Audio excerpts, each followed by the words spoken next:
Fala pessoal, tudo certo? Sou o Felipe, te agradeço por clicar no canal e vamos tentar fechar uma história que começou lá em 2017.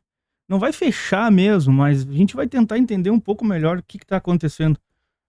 Aqui, Immaculate Constellation, não sei se vocês já ouviram falar, mas foi um programa que parece que está analisando os discos voadores e tudo, programa secreto dos Estados Unidos que vazou. E a primeira vez que vazou foi com esse cara, o Matthew Brown, que o ano passado terminou a entrevista falando mais ou menos isso aqui. Like, what do you want people to know if you're just like fucking on?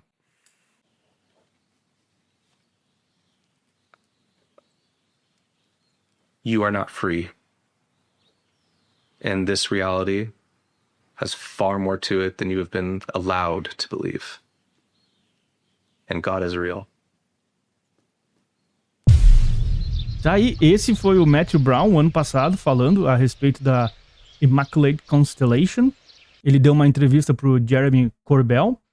E aí depois, agora, ele deu uma entrevista de novo pro Jeremy Corbell e pro George Knapp. E ele falou mais ou menos isso aqui, o que outras pessoas também estão falando.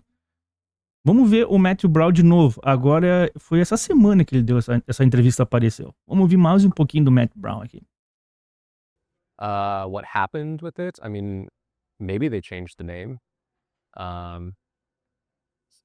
If I had to guess, maybe my face is on a PowerPoint briefing as the next person to expose Immaculate Constellation, although apparently that honor goes to Mr. Lou Elizondo. Thank you, Lou, for exposing Immaculate Constellation. Did he do so accidentally inside the intelligence community or purpose? Well, you know, the briefing itself listed him through his exposure of ATIP OSAP as responsible for exposing Immaculate Constellation. So once it's exposed, maybe they changed the name, or maybe they didn't. Maybe they're just cocky about that and just left it the I heard they same. changed the name immediately. Yeah. Well, I wouldn't be surprised. But if, again, asking you a guess, there's no way they made it go away. Oh, absolutely not. It's an operation. It is a mission. The mission doesn't go away just because of public exposure. How's it been for you? How's your... Bom, tá aí. Tá falando da Immaculate Constellation, diz que só porque ela tornou pública, isso não quer dizer que ela parou, que ela deixou de existir.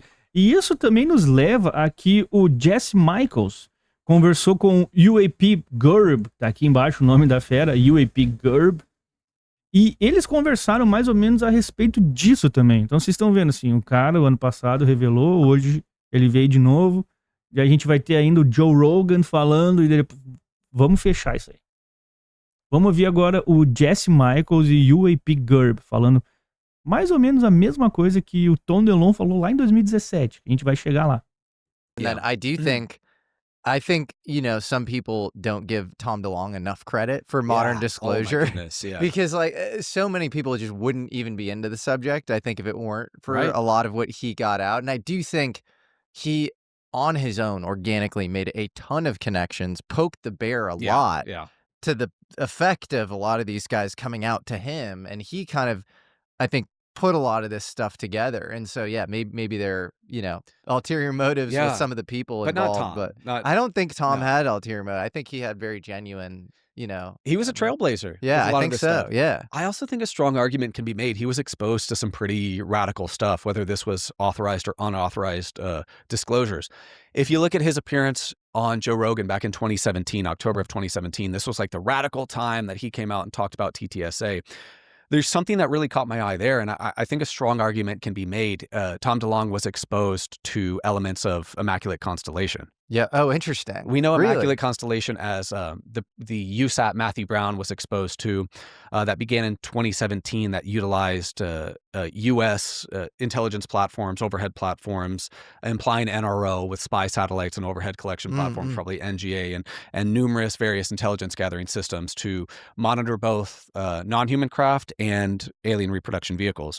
There are plenty of interesting cases, including slowly rotating triangles over Indo-PACOM, Indo-Pacific Command within Matthew Brown's Immaculate Constellation document, saucer-shaped craft seemingly using cloud coverage as cover and all that. So, but the connection I'm trying to make and why I think a strong argument Tom DeLonge was exposed to Immaculate Constellation in 2017, the year IMCON began, is if you listen closely to that Joe Rogan interview, Tom DeLonge talks about episodic visits of craft. He says that his high-level sources in the NRO specifically told him that scientists and eggheads had figured out ways to basically pre-predict when and where craft would appear, and thus satellites and imagery intelligence platforms would capture these quote-unquote episodic visits. Whoa. His connections to the NRO. Isso aqui é que me deixou... Calma aí. Eles sabem quando vai aparecer os discos voadores.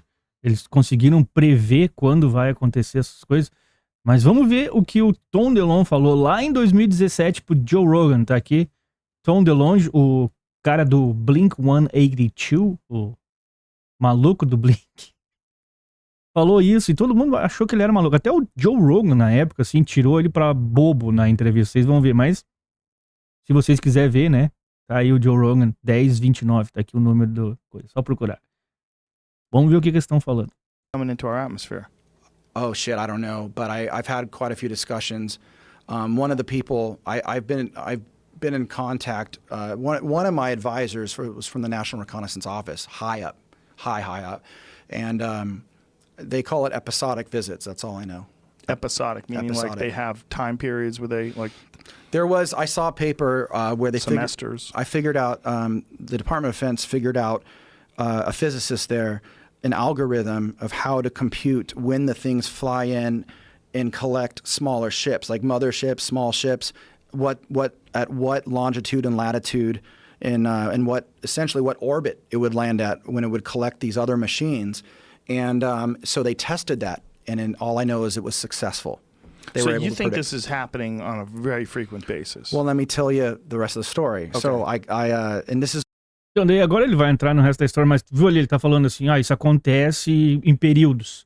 Nesse período vai acontecer tal coisa em tal lugar. E a gente volta pro Matthew Brown falando mais ou menos a mesma coisa. Então, ou seja, lá o Tom DeLonge em 2017, ele nem usou a palavra inteligência artificial, ele só falou assim, você consegue fazer cálculos, né? Calculations. Será que ele tava tentando falar? Tem já essa inteligência artificial que consegue fazer tudo isso? Vamos ouvir o Matthew Brown agora mais um pouquinho falando a respeito disso. Vamos lá. So, people who are saying Immaculate Constellation is an AI, or is the Sentience program from NRO, or is... Immaculate Constellation é uma IA ou um programa sentiente? XYZ, the reverse engineering program. Speculation. What is certain is that where I found it, and its mission described fits with it being a operational SAP. USAP, is that what it fits into, that an unacknowledged special access program? Correct, is like the security structure. And when I'm referring to oversight of SAPs, like there's 3 bins for oversight generally and control. So you will have like intelligence, you'll have your acquisition and sustainment, and then you will have, policy, overseeing the operations and logistics. So, your key here is to look at the office. The office isn't building stealth bombers. It isn't managing surveillance and reconnaissance networks. It's setting the objectives for the Pentagon, setting the objectives for what we are doing on a day-to-day basis. And what we do on a day-to-day basis are operations that are very often, when they're classified, controlled in special programs. And this is one of those, to the best of my knowledge. The way you described it to us, and then the description given to Congress, is this is an AI program that basically scours all the databases and archives and platforms and military intelligence agencies and scoops up really good UFO, UAP, USO video images, things like that, and puts it somewhere else. Right. As if it never existed on those platforms. Mm-hmm. That certainly appears to be one of the main functions or a capability that is part of Immaculate Constellation, right? Since it's an operation, again, it's not just one platform, not just one capability. One of the things that is involved is what you just said, identifying collection events of anomalous phenomena, sequestering them outside of, the general population or the general incoming stream of intelligence, and make sure that it goes to where it's supposed to go within the legacy program, I would assume, or more broadly, just the defense and intelligence community as a whole. So, you know, Bom, a gente também não pode esquecer o caso Roswell, porque tem muita gente falando que depois da nave cair, logo depois apareceu os militares na hora e já logo chegou um avião americano que pegou e recuperou esses destroços. E aí agora eles estão falando que o Roswell é de 97, né? 90 e poucos, 90 e poucos. Me fugiu agora. Será que eles já tinham isso? A gente sabe que os Estados Unidos, né, o governo, o militar, né, o exército americano está na frente do civil uns 30, 50 anos, né? Vamos ver mais um pouquinho no Matthew. is AI used? Clearly, right? That is a massive amount of data. Is our clandestine surveillance platforms used? Yes, they're collecting the data. They are all part of an operation, right? So one way that SAPs are structured is like nests. So you'll have a parent SAP above them, and it oversees many smaller programs, right? Each of those programs might have a very specific mission, like specifically managing the classification standards, right? Ones will actually be tasked with, identifying where and when to collect in the first place to task things, and then the operation itself. These are all, distinct roles and responsibilities. But since you're at the Pentagon, you're at headquarters, these all filter up into one comprehensive strategic view where you see everything. And, that's what's incorporated here in the Immaculate Constellation report. So what is on display are many capabilities, many programs overseen by Immaculate Constellation.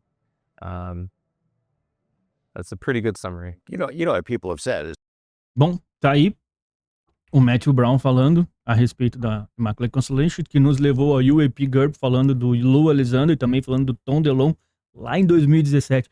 Então eu fico pensando aqui, será que essa turma aí não tá sabendo de alguma coisa que vai acontecer? Porque se tu pega o Tom DeLonge falando em 2017, daí tu vai pro Jesse Michaels com UAP GURB. Aí a gente tem o Matthew falando também a mesma coisa. 2017, 2020, 2025, 2026. Pelo que eu entendi, esses objetos, eles aparecem em tempos, né? De tempos em tempos eles aparecem vários. E os americanos descobriram um jeito de seguir e prever aonde esses objetos vão aparecer e quando eles vão aparecer. A gente tem evidências disso, né? Muita gente fala, ao menos. Será que eles não estão falando agora que tem esses discos voadores, começou a liberar, porque vai aparecer uma nave em algum lugar e eles não vão conseguir esconder? Tipo, imagina, eles previram que vai aparecer uma nave no meio dos jogos da Copa do Mundo, ou eles previram que vai aparecer uma nave num lugar onde tem muita gente, que vai ter muito celular filmando, e tu não vai mais ter como esconder, porque antigamente aparecia no meio do nada, né? Lá em Roswell, no deserto, ou lá no meio da chácara em Varginha, ou no meio de uma floresta, né? Tu não via. Agora não, agora tem cidade e tem celular. Todo mundo praticamente tem um celular no bolso que tem uma câmera pra tirar foto. Será que não é isso agora? Vamos ter que liberar, porque o programa aqui tá prevendo que a próxima aparição vai ser nessa cidade aqui, todo mundo vai gravar, todo mundo vai filmar, a gente não vai mais conseguir esconder. Será que é por isso que eles estão liberando os arquivos e por isso que eles estão falando, tem disco voador, tem... Eu não sei, mas é o que me parece. O que vocês acham? Tá estranho, mas o que eles estão falando, então, é mais ou menos isso que eu penso, tá bom? E, como eu já falei várias vezes aqui, isso aqui é um hobby, então não me incomoda. Deixa o like, se inscreve no canal, comenta ali, tu acha que é por causa disso que eles estão falando sobre os objetos voadores não identificados? Será que o programa previu aí que vai aparecer uma nave em algum lugar e não vai ter como esconder? Eu tô achando que é isso, cara. Mas posso estar errado. Sexta-feira, bom fim de semana pra todo mundo. Fui!